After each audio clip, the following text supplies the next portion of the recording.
कि अपने धर्म में अगर विष मिलता है तो वो भी अमृत के समान है, और दूसरे धर्म में अगर अमृत मिलता है तो वो भी विष के समान है। बीएसपी वालों से मैं निवेदन करना चाहूंगी, अवैध बना के रह रही है, इसमें जल्द से जल्द बीएसपी वाले आके बुलडोजर चला दे कृपया करके। जब आप लोग यहाँ कड़ा नियम नहीं लाया जाएगा कि जिससे जो पहली बार धर्मांतरण पकड़ा या दूसरी बार पकड़ा उस पर एक ऐसी कार्रवाई ना किया जाए कि जिसके बाद एक मिसाल सेट हो कि कम से कम लोग इस चीजों को करने से पहले एक डर बने उनके अंदर। चाहे वो शिक्षा का मुद्दा हो, चाहे वो पैसे का लालच हो, चाहे वो जमीन का लालच हो, चाहे वो नौकरी का लालच हो, ये सारी चीजें जब हिंदू संगठन को पता है तो हिंदू संगठन मिलकर कुछ ऐसी व्यवस्थाएं क्यों नहीं करता कि जो हिंदू समाज में जो नीचे दबे हुए लोग हैं उन्हें ऊपर उठाने का प्रयास किया जाए ताकि वो दीगर धर्म में ना जाए। जो भी धर्मांतरण करने वाले हैं, अगर ये लोग अपना धर्मांतरण करते तो इन लोग अपना टाइटल चेंज करें, लेकिन ये लोग टाइटल भी नहीं चेंज करते, इतने दोगले हैं ये लोग। को बोल दिया गया है कि घरों में आप लोगों को प्रार्थना नहीं करना चाहिए, जिनका घर है वो करे, बाकी लोगों को इकट्ठा करके करने का परमिशन नहीं है, जो जहां है वो वहीं प्रार्थना करे। ऐसे 40-50 लोगों को बुला के कैसा प्रार्थना करते हैं ये मुझे बता दें। मैं तो ये बता दूं कि मंदिर उसी महिला के द्वारा बनाया गया है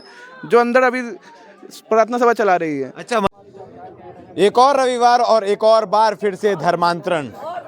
हर रविवार धर्मांतरण का मुद्दा निकलकर सामने आ रहा है, लगातार देखा जा रहा है। और इस वक्त मैं जहां मौजूद हूं ये स्टेशन मरोदा का सूर्य नगर है, वार्ड नंबर 21, जहां पर धर्मांतरण की बात निकलकर सामने आ रही है। तस्वीर में आप वो जगह देखेंगे जहां पर इनकी संस्था का कार्यालय बनाया गया है, और इसमें चौंकाने वाली बात यह है जो उस कार्यालय के बाहर लगा हुआ बोर्ड राष्ट्रीय सूचना अधिकारी मानवाधिकार और पर्यावरण संरक्षण संगठन का जिला अध्यक्ष, जिला दुर्ग कार्यकारिणी इकाई मनोज कुमार साहू। जी हाँ, मनोज कुमार साहू के ऊपर आरोप लग रहा है कि पिछले 4 सालों से यहाँ पर लगातार धर्मांतरण का खेल चल रहा है। इससे पहले भी कई बार कार्रवाई हुई है, इससे पहले भी कई बार समझाया गया है, समझाइश देकर छोड़ा गया है, मगर आज भी बड़े पैमाने पर यहाँ पर धर्मांतरण का कार्य किया जा रहा था, जिसमें लोगों द्वारा जानकारी दी जा रही है कि 18 महिलाएं, 7 से 8 पुरुष और कुछ बच्चे भी अंदर शामिल है जो दीगर जिले से आए हुए हैं।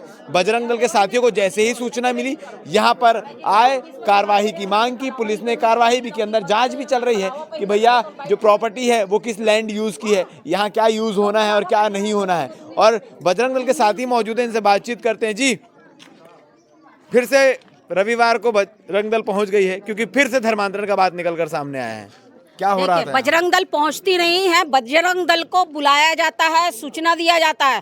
हम भगवान नहीं है जो हमें पता चल जाए कि यहाँ पर धर्मांतरण हो रहा है। मोहल्ले वालों के द्वारा, समाज वालों के द्वारा हमें बताया गया था, इसलिए हम यहाँ पर आए हैं, समाज वालों के साथ में, मोहल्ले वालों के साथ में। 4 सालों से ये खेल चल रहा था, ऐसा पता चल रहा है। जी हाँ, ये पहले सामने में रहती थी, फिर यहाँ आ गई है। तो मैं इस न्यूज़ को शासन प्रशासन भी देख रहे हैं, बीएसपी वाले भी देखेंगे, तो बीएसपी वालों से मैं निवेदन करना चाहूंगी, अवैध बना के रह रही है, इसमें जल्द से जल्द बीएसपी वाले आके बुलडोजर चला दे कृपया करके। जब आप लोग यहाँ पहुंचे तो क्या स्थिति थी, या अंदर कितने लोग हैं, क्या कुछ जानकारी? अंदर लगभग जैसे मुझे बताया गया, मैं पहुंची तब तक तो पुलिस आ चुकी थी, 30 से 40 लेडीज हैं अंदर में। और ये धर्मांतरण का ही खेल चल रहा है कि हर बार, क्योंकि हम जब भी जाते हैं तो सामने पक्ष के द्वारा बोला जाता है कि भाई प्रार्थना सभा है जो हम कर सकते हैं, तो उन लोग वही बोलेंगे ना, प्रार्थना सभा है तो प्रार्थना सभा कीजिए ना, मुझे कोई दिक्कत नहीं है, चर्च में जाइए। ऐसे हर घर को जब आपको बोल दिया गया है कि घरों में आप लोगों को प्रार्थना नहीं करना चाहिए, जिनका घर है वो करे, बाकी लोगों को इकट्ठा करके करने का परमिशन नहीं है, जो जहां है वो वहीं प्रार्थना करे। ऐसे 40-50 लोगों को बुला के कैसा प्रार्थना करते हैं ये मुझे बता दें इन लोग। आसपास के मोहल्ले वाले भी काफी परेशान थे क्योंकि सामने शिव जी की मंदिर भी है, उसमें भी ये लोग विघ्न डालते थे, ऐसी बातें आ रही है। बिल्कुल, यहाँ ना तो खड़े होने देते थे ना पूजा करने देते थे, जैसे मोहल्ले वाले बता रहे हैं। ठीक है, अगला कदम क्या रहने वाला है बजरंग दल का, क्योंकि लगातार ये चीजें हो रही है और दुर्ग जिले में अलग अलग जगह पर कितनी भी कार्रवाई हो जाए इस प्रकार से चीजें निकल कर आ रही है।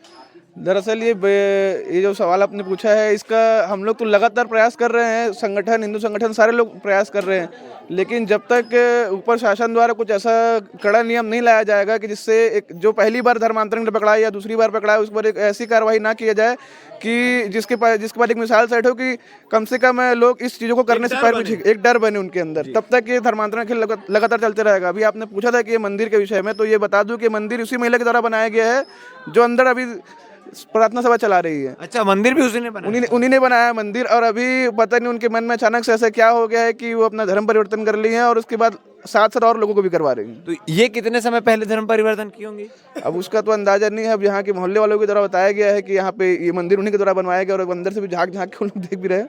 अच्छा, चीजें लगातार चल रही है पूरा अंदर से चल रही है, अंदर उन्हीं के द्वारा बनाया गया और पता नहीं उनके पर क्या दिक्कत हुई कि उसके बाद कुछ दिन बाद यहाँ पे लोगों को बैठने देने में उनको दिक्कत हो गई, पूजा करने में दिक्कत हो गई। तो उनसे पूछना चाहिए एक बार कि क्या दिक्कत हो गई आपको, कि अचानक इतना हृदय परिवर्तन हो गया। जी महाराज जी, आप क्या कहना चाहेंगे इस प्रकार से जो धर्म परिवर्तन लोभ लालच के चक्कर में एक करवा रहे हैं वो लोग, और दूसरा कुछ पैसों के लालच में अपने धर्म को छोड़कर दूसरे धर्म में जाने के लिए तैयार हो जा रहे हैं?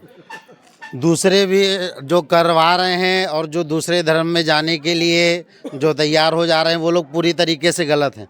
उनको ये समझना चाहिए कि सनातन धर्म क्या है, और जबकि हमारे ग्रंथों में आया है कि अपने धर्म में अगर विष मिलता है तो वो भी अमृत के समान है, और दूसरे धर्म में अगर अमृत मिलता है तो वो भी विष के समान है। लेकिन ये लोग क्या करते हैं, इन लोगों का टारगेट होता है जहाँ गांव देहात का एरिया, जहाँ पढ़े लिखे नहीं हैं, जहाँ शिक्षित नहीं हैं, वहाँ जाकर ये लोग टारगेट करते हैं भोले भाले लोगों को, या तो पैसों के प्रलोभन में, या तो तबीयत ठीक हो जाएगा उसके प्रलोभन में, या तो फिर हम काम लगवा देंगे, ऐसा इन लोगों का रहता है।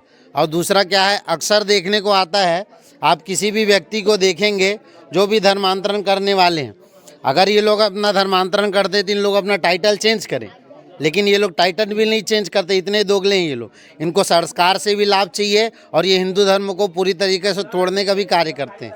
एक चीज़ समझ नहीं आती, हमें पता है कि धर्मांतरण के लिए क्या क्या मुद्दे बनाए जाते हैं, चाहे वो शिक्षा का मुद्दा हो, चाहे वो पैसे का लालच हो, चाहे वो ज़मीन का लालच हो, चाहे वो नौकरी का लालच हो। ये सारी चीज़ें जब हिंदू संगठन को पता है तो हिंदू संगठन मिलकर कुछ ऐसी व्यवस्थाएं क्यों नहीं करता कि जो हिंदू समाज में जो नीचे दबे हुए लोग हैं उन्हें ऊपर उठाने का प्रयास किया जाए, ताकि वो दीगर धर्म में ना जाए। क्या है, हिंदू संगठन पुरजोर तरीके से अपना सारा प्रयास कर रहा है, लेकिन होता क्या है, हम सब जितने भी भाई लोग हैं सब धर्म के लिए हम लोग आकर के सब करने वाले हैं। यहाँ किसी को पैसा नहीं मिल रहा ना, तो इस चूक के कारण या बोलोगे अभाव के कारण हम लोग थोड़ा सा पीछे हैं। लेकिन अभी जो है हमारा सारा हिंदू जो है जाग गया है और मुंह तोड़ जवाब देने को सबको तैयार हो गया। इसीलिए आप देख रहे हैं जहाँ जहाँ भी ये धर्मांतरण का कार्य होता है वहाँ उसके विरोध में उनको बजरंग दल खड़ा मिलता है। इनके समर्थन में भीम आर्मी भी आई थी यहाँ पर। वो केवल और केवल फर्जी भीम आर्मी है, वो केवल मिशनरी लोग हैं। गमछा डाल के कोई भी आ जाते हैं, कोई भी गमछा डाल के या धोती पहन के पंडित तो नहीं बन जाएगा। तो ऐसे लोगों का जो है कोई मतलब नहीं है और इनका जो है कोई मायना नहीं है यहाँ आने का या कुछ करने का। ना इनके प्रदर्शन से या किसी चीज़ से हम हिंदू संगठन के लोगों को फर्क पड़ता है, ना फर्क पड़ेगा। ठीक है, तो ये यहाँ की स्थिति अभी जो आप सामान्य देख रहे हैं, कुछ मिनट पहले यहाँ पर स्थिति काफ़ी गंभीर थी। पुलिस की पूरी टुकड़ी यहाँ मौजूद थी, जो कि अभी भी मौजूद है, और लोगों की, आम जनता की भीड़ थी यहाँ पर, मोहल्ले वालों की भीड़ थी।